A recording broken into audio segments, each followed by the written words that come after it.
parce que vous êtes la première personne à pouvoir agir sur votre vie. Bienvenue sur le podcast Mieux Vivre. Je suis Tania Lafort, je dirige le centre de formation Réa Active à Annecy, formation en PNL, coaching, hypnose. Le podcast Mieux Vivre, c'est chaque semaine une thématique précise pour mieux vous comprendre les mécanismes de votre cerveau en toute simplicité. Chaque semaine, découvrir un outil concret par épisode et en quelques minutes. Pour vous aider à rebondir face aux difficultés de la vie, à réussir vos projets et ou tout simplement à être au top de vous-même. Si vous appréciez ces podcasts, pensez à vous abonner et à partager. Bonne écoute à vous. Je vous propose d'aborder maintenant la notion de conflit et de gestion des conflits. Alors, sujet d'actualité, puisque que ce soit en France ou ailleurs, que ce soit dans notre vie privée, dans notre vie professionnelle, au niveau de l'environnement, on constate aujourd'hui des grèves à tout va, des remarques à tout va, difficile de satisfaire tout le monde de toute façon, et on est parfois dans des conflits ou des désaccords. La première étape, ce sera de définir qu'est-ce qu'un désaccord et qu'est-ce qu'un conflit. Alors, globalement, on pourrait dire que dans un conflit, il y a 4 étapes clés. Ça commence souvent sur une divergence ou un désaccord. Que ce soit, ça peut être un désaccord entre voisins, ça peut être un désaccord dans la famille, ça peut être un désaccord professionnel. On n'est pas sur la même longueur d'onde, on n'a pas le même avis, ou alors on n'a pas les mêmes besoins, tout simplement. Et là, il va y avoir un désaccord. Si on n'a pas les moyens de communiquer et de se comprendre, de s'entendre, on va passer à la phase suivante, qui va être une phase de tension. Et là, ça va monter dans les tours, que ce soit par du verbal, par du non-verbal. La personne ne se sent pas écoutée, ne se sent pas reconnue dans ses besoins, n'a pas l'impression qu'il y a une solution pour elle. Et donc là, on va monter dans la phase de tension. Et là, la communication est encore plus difficile. Puis, si on n'arrive pas à gérer ça, on va passer à la 3e phase qui est la phase de blocage, où là, la personne ressent une injustice, une incapacité à trouver des solutions, c'est pas juste, ça monte encore, puis pour arriver à la phase numéro 4, le conflit ouvert. Et c'est là qu'on a des grèves, qu'on a tout ce genre de choses. Alors, je parle des grèves, mais c'est pareil, les conflits dans la vie de famille, que ce soit en couple, que ce soit ailleurs, on fait pas grève. Quoique si, parfois on peut faire grève aussi, peut-être. Et donc, on arrive exactement dans le même système, finalement. Pour éviter tout ça, à chaque étape, il sera intéressant de mettre des choses en place. Et bien entendu, pour le mieux, c'est d'éviter les conflits, c'est de les prévenir plutôt que les guérir, et donc avoir une bonne communication, c'est déjà hyper important. Avec une bonne communication, une écoute active, la reconnaissance de chacun. Je vous invite à voir les podcasts sur les marques d'attention, je vous invite à voir les podcasts sur l'écoute active, bien sûr qui font partie de la façon de communiquer efficacement pour avoir des relations constructives. Je pense que la première notion qui est importante, c'est de savoir que derrière tout comportement, il y a une intention positive. C'est ce que l'on apprend en PNL, en thérapie comportementale et cognitive. On part du principe que derrière tout comportement, il y a une intention positive pour soi. Pas pour l'autre, mais pour soi. C'est-à-dire que quand vous avez quelqu'un qui est sous tension ou quelqu'un qui va être pas d'accord, etc., ce sera intéressant de vous poser la première question, c'est qu'est-ce que veut la personne, qu'est-ce qui est important pour elle quand elle me dit non, quand elle n'est pas d'accord, qu'est-ce qu'elle veut me faire comprendre, qu'est-ce qui est important pour elle. C'est un petit peu se mettre un peu dans les baskets de l'autre en essayant de voir aussi le monde de son modèle du monde, c'est ce qu'on appelle en PNL les positions de perception, essayer de comprendre la vision de l'autre pour savoir qu'est-ce qui ne lui convient pas. D'ailleurs, sachez que 100% des gens veulent être compris, ils ne veulent pas forcément que vous soyez d'accord. Déjà, le fait, dans le cadre d'une divergence ou d'un désaccord, de prendre l'autre en considération, essayer de comprendre son modèle du monde et de l'écouter, d'écouter son besoin, de comprendre son besoin et de l'exprimer, même si vous n'êtes pas d'accord, ça peut déjà éviter que ça monte en tension.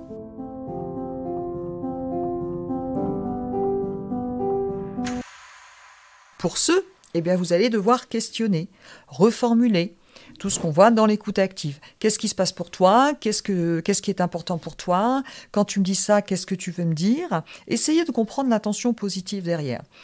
La deuxième chose, c'est qu'il y a quand même beaucoup de conflits qui peuvent être liés à des interprétations. C'est toujours important, lors d'un désaccord, de revenir sur les faits concrets. Vous l'avez vu dans d'autres podcasts, l'être humain a cette particularité qui est qu'il ne fait qu'interpréter. Notre cerveau ne fait qu'interpréter. Et souvent, on peut avoir des conflits sur l'interprétation d'une situation plutôt que sur des faits concrets. Imaginez Paul et Nadine, 2 collaborateurs. Paul a besoin de prendre du temps avec Nadine pour voir des problèmes de facture et Nadine estime qu'elle a beaucoup de travail, donc n'a pas envie de prendre du temps. Si ces 2 personnes ne s'expriment pas, imaginez que Paul se dise « elle ne me considère pas, elle ne veut pas m'aider dans mon travail » et Nadine pourrait se dire « elle, il ne me considère pas, j'ai du travail, il a l'impression que je ne fais rien, je ne suis pas à sa disposition ». Et là commence un désaccord si ce n'est pas traité dès la base. Donc c'est toujours important de revenir sur les faits, d'éviter les interprétations et de partir sur des faits concrets. Et là, c'est vrai que la PNL nous offre beaucoup d'outils, notamment avec la notion du métamodèle. Le questionnement stratégique va pouvoir aider à limiter les conflits.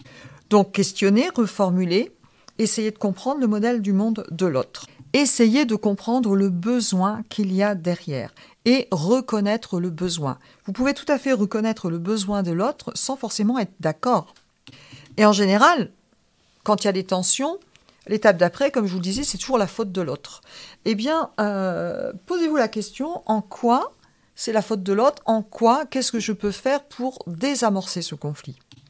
Quand une personne sent une injustice, en général, c'est qu'elle a un système de valeurs et que derrière notre système de valeurs, nous mettons des règles. Parfois, les règles sont un peu trop strictes. Imaginez, pour me sentir reconnue, j'ai besoin qu'on me dise 3 fois par jour que je fais du bon travail.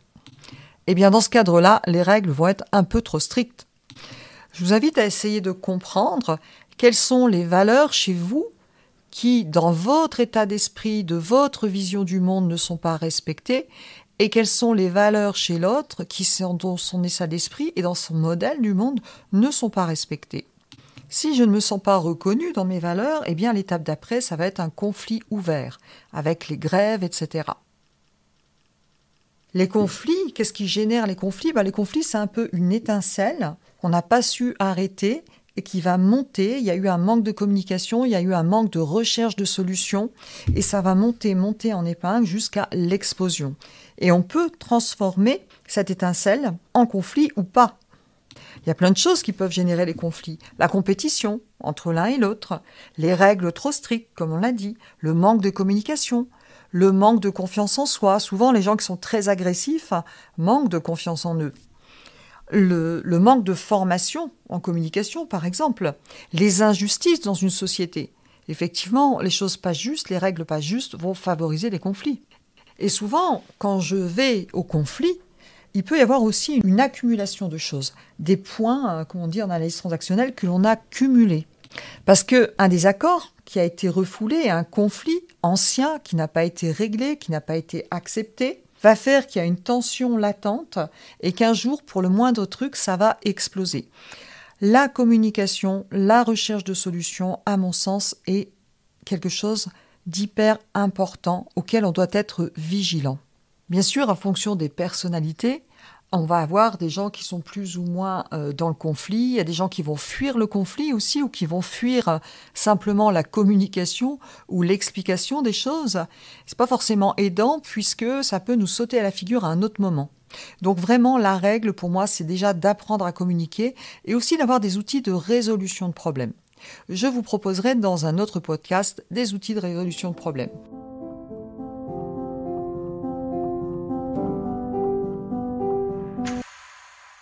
Donc, face au conflit, commencer, éviter le conflit, c'est-à-dire écouter, reformuler, trouver un accord.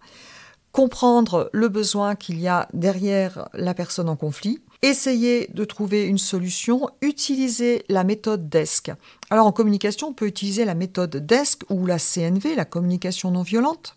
Si j'ai un désaccord avec quelqu'un, eh bien le DESC va pouvoir s'expliquer avec ces lettres. Le D, c'est le D de décrire. Je décris la situation en me focalisant sur les faits observables, indéniables. Dans un deuxième temps, je vais exprimer mon ressenti. Quel est mon ressenti à propos de la situation ? Dans un troisième temps, je vais proposer une solution ou demander à ce qu'on cherche une solution ensemble pour essayer de résoudre ce désaccord. Et dans un troisième temps, le C, c'est et la conséquence de la résolution de problème, et je veux parler aussi de la conclusion que je tire à tout ça. Donc effectivement, la méthode DESC, vous la retrouverez aussi dans la partie communication des podcasts, elle est très efficace. Et puis parfois, eh bien, on ne trouve pas de solution. Et là, effectivement, si on n'a pas tout mis en place pour trouver une solution, souvent, eh bien, le conflit va être réglé par quelqu'un d'autre, par des hommes de loi, par des spécialistes, par des médiateurs qui vont essayer de mettre les choses en place. Parce qu'on est trop dans l'émotionnel.